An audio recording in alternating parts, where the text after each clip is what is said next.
Mobile ration நேயர்களுக்கு வணக்கம். சீமான் அவர்கள் அன்று ஒரு பேச்சு இன்று ஒரு பேச்சுலாம் இல்லைங்க. இப்போ ஒரு பேச்சு அப்போ ஒரு பேச்சுன்னு தான் எப்பவுமே வந்து பேசிட்டு இருக்காருன்ட்டு எல்லாருக்குமே வந்து தெரியும்.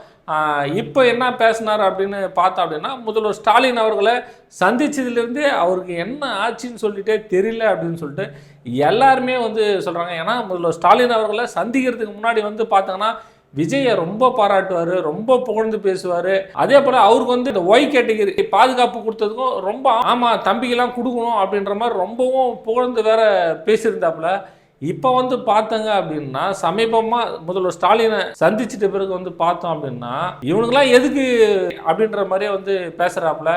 அதே போல் ஒரு சில மேடைகளில் சினிமாக்காரனா சித்தாந்தக்காரனா அப்படின்னு சொல்லி பார்த்துடலாம் அப்படின்னு சொல்லிட்டும் பேசுகிறாப்புல.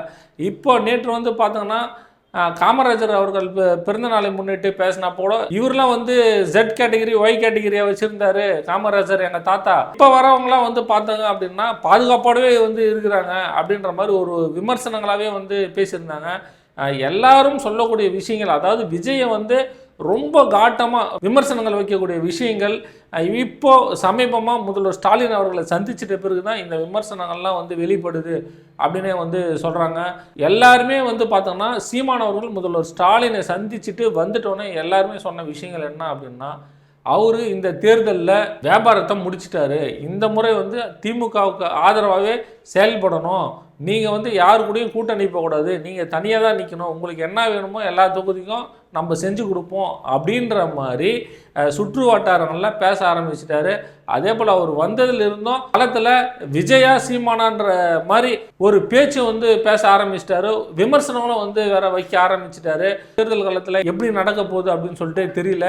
இதெல்லாம் வந்து ஒரு சின்ன விமர்சனங்கள் தான். இதுவே வந்து பேசும் பொருளாக ஆகும்போது இன்னும் தேர்தல் 8 மாதம் இருக்குது. இந்த 8 மாதத்தில் விஜயை கசைக்கு புழிஞ்சிருவார் போல இருக்கு சீமான் அவர்கள்.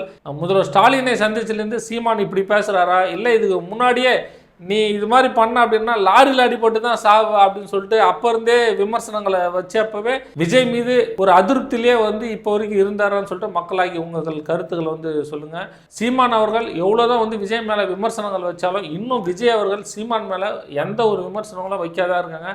அது விஜய் அவர்கள் கட்சியில் இருக்கிற இந்த துண்டு துகடாலாம் இருக்குதுல்ல, அவங்க வந்து விமர்சனம் வைக்கிறாங்க. அதெல்லாம் வந்து நம்ம வந்து ஒதுக்கி தள்ளிட்டு போயிடணும். விஜய் அவர்கள் சீமான் மேலே ஏதாவது விமர்சனம் வைக்கிறாரா இல்லையான்னு சொல்லிட்டு நம்ம பொறுத்து இருந்து பார்க்கலாம். முதல்ல ஸ்டாலினை சீமான் சந்திச்சிட்ட பிறகு இந்த விமர்சனங்கள் பண்ணுறதுனால மக்களாகிய நீங்கள் எப்படி பார்க்குறீங்கன்னு சொல்லிட்டு உங்கள் கருத்துக்களை கீழே பதிவு பண்ணுங்கள். நன்றி, வணக்கம்.